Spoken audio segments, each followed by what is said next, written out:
There is the humanitarian aspect too. I mean, I don't disagree with the way you outline the facts that there are drug running and criminal elements involved when you have such massive numbers of illegal migration. But there's also the horrible humanitarian impact, because understandably people want to get to America just as good people have wanted to get to Australia.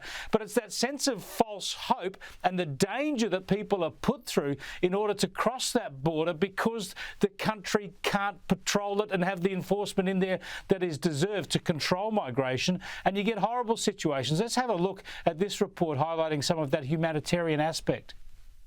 Families in Matamoros, just across the border from Brownsville, are carrying what little they have.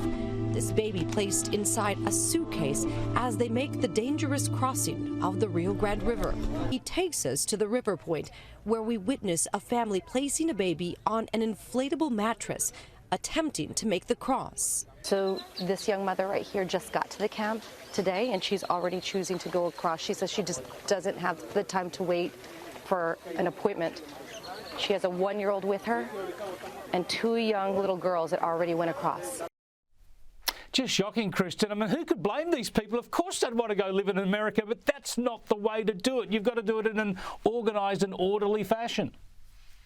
Yes, they're being told, come on up. This is the time to do it. We've got Joe Biden and Kamala Harris. They will let you in. If you wait too much longer, you could have Donald Trump again or another Republican. So they are all rushing up right now. And yes, every week, every few days, I read stories about human smugglers having their stash houses of human bodies busted here in Houston, where they just keep, way too many people in these crowded spaces. And, they keep them in trailer trucks as they wait for the families back home to send money to the smugglers. It's awful. Kids and girls and women are getting raped regularly on the journey north. But we cannot diminish the terror that this is imposing on American cities as well. Kristin, I've got to get your top of mind thoughts on the Durham report out in the last 24 hours. It tells us, I suppose, what a lot of us already knew, that is that the investigations into collusion between the Trump campaign and Russia were all based on next to nothing.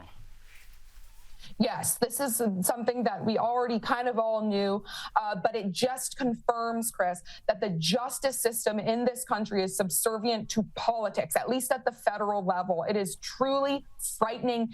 The FBI had no real evidence of collusion before they launched the investigation into Trump. And remember, that probe, that Russia probe, the phony one, it tore this country apart for years. It really did. And now that we have all the facts and we know that it was indeed a totally phony investigation based on no facts, the media doesn't care. There's barely any coverage of it on the mainstream media. And the same people who were fuming about Donald Trump colluding with the Russians just a few years ago, they just kind of roll their eyes and have nothing to say about it now that we have the actual facts. The media in your country and elsewhere around the world, including Australia, still pretend it was true. That's their narrative, and they're sticking by it, and they don't want to let the facts get in the way of their story.